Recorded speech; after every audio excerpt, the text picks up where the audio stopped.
The next question, how do we love others without expectations? Great question. And I did those downloads for you, right? I did those downloads for you guys during the inner child healing, loving others without expectations, right? So you love others. You should always love without expectations. Loving others without expectations, it's the most freeing way of loving someone. Because when you love someone, you know, when I say without expectations, I don't mean you shouldn't expect them to treat you like a normal human being and then expect you to respect you, okay? So there's a fine line between expectations and your way of, you know, your standards, right? So everybody has standards in dating. Some people are fine dating someone who's seeing other people. I'm not. Many other people aren't. So, you know, that's a standard. You know, so you could call it an expectation, but when I say love others without expectations, that basically means without expecting them to be a certain way in terms of how they're going to love you, okay? So not expecting certain outcome or a certain, not expecting, okay, I'm in love with you, but I only love you because I expect us to get married and have kids. Or I only love you because I expect us to, you know, to never get married and never have kids, because that's the only way I want to love you, because that's what love means to me. So, you know, loving someone without expectations is literally not having expectations. Once again, it's a fine line between standards. So standards, if you say, well, my standard is I don't want to date anyone unless I know that it's someone who wants to get married and have kids. Well, I've got news for you. Most people, they don't even know that. I know people, I have friends who, even women who say, I never wanted to have kids. I, you know, met my husband and I told him I don't want to have kids. And now they have 2 kids because now that changed. So things can change. But when someone comes in with like, okay, I want this and I want this and I want this, and it's like that person's like, whoa, you know.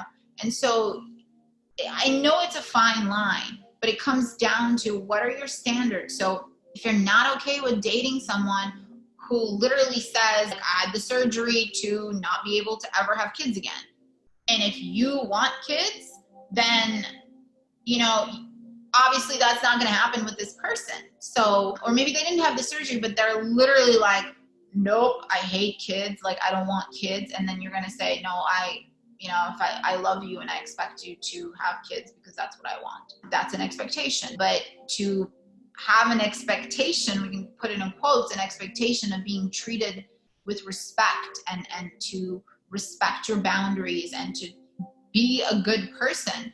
That's your way of living your life with the standards of how you expect to be treated. So when I say loving someone without expectations, it's loving someone, fully surrendering and being present in the moment.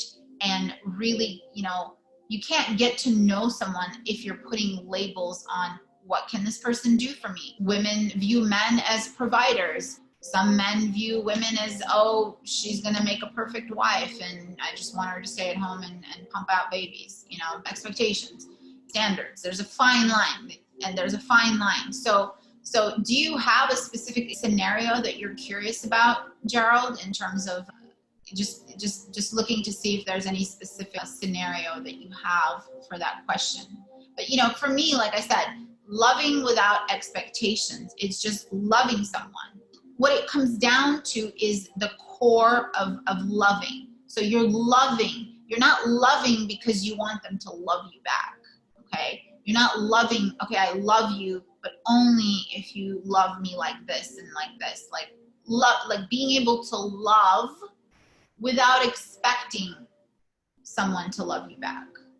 You love someone because you love someone, not because you are expecting something to come out of it, because then it's controlling.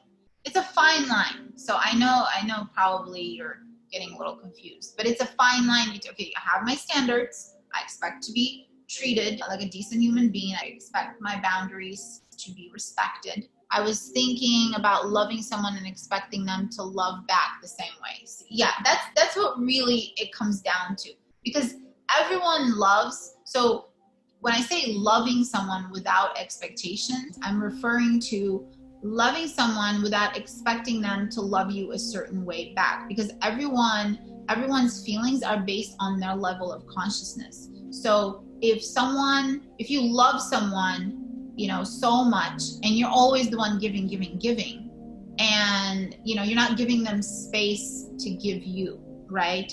And so there's always one person who's kind of maybe giving more. And so the goal is to be, partners in life, to be partners. So it's perfectly fine to give and to receive. Yes, men are used to giving. Men are used to obviously being more in the masculine, but it helps to also be able to receive. Because when you're receiving, it is healthy for your heart, and no, you're not being emasculated by receiving. And that being said, for a woman, she shouldn't be giving all the time too, because that's being in her masculine, and that's blocking her heart chakra from receiving. So as a woman, you don't want to do that. So you want to be able to receive. It's healthy to receive, and it's healthy to give from time to time. So that's the balance, perfect balance of your masculine and feminine energy. So your left side being your feminine, your right side being your masculine. And so you as a man also have your masculine and your feminine. And so if you're giving, usually people give, like I said, most people give. I shouldn't say most people. Some people give because they want to receive the same. And they give in a way of how they wish to be treated, right? And so that's where that comes from. So you are loving someone without expectations and knowing that they love you back based on their level of consciousness and based on their ability. So I know there's like a whole another section we can do on this, and there's a whole topic of codependency that comes in. So you become codependent. You love someone. When you love someone with expectations, it's like you're becoming codependent. You're placing your worthiness, and like my recent quote states, you're placing the responsibility of loving yourself into someone else's hands, because you are basically saying, okay, if this person doesn't love me back the same way, it makes you feel like you're not good enough. But if you fully love yourself, only person that can love you fully and truly is you. So if you love yourself fully, and if someone isn't loving you back the same way, if someone isn't reciprocating, then what happens is it's normal to feel that, okay, what did I do wrong? They're not reciprocating. But when you're in that state of loving yourself fully, if that right there is you're not okay with, it's easier to walk away from that, because you love yourself so much that you're not okay with that.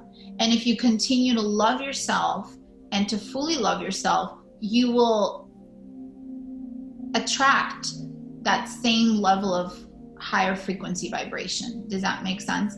And so you're going to attract someone who also loves themselves. Because if you're not loving yourself and you're loving someone else expecting them to love you back, you're not loving yourself, then you're most likely having this interaction with someone else who's not loving themselves. And so then they have their own stuff, okay? And then if one of you becomes more codependent on the other, it's like, it's like a chasing game, basically. So you're not getting your needs met, but you continue to stay in the situation because you don't feel like you're good enough, you're worthy enough to receive more. Does that make sense?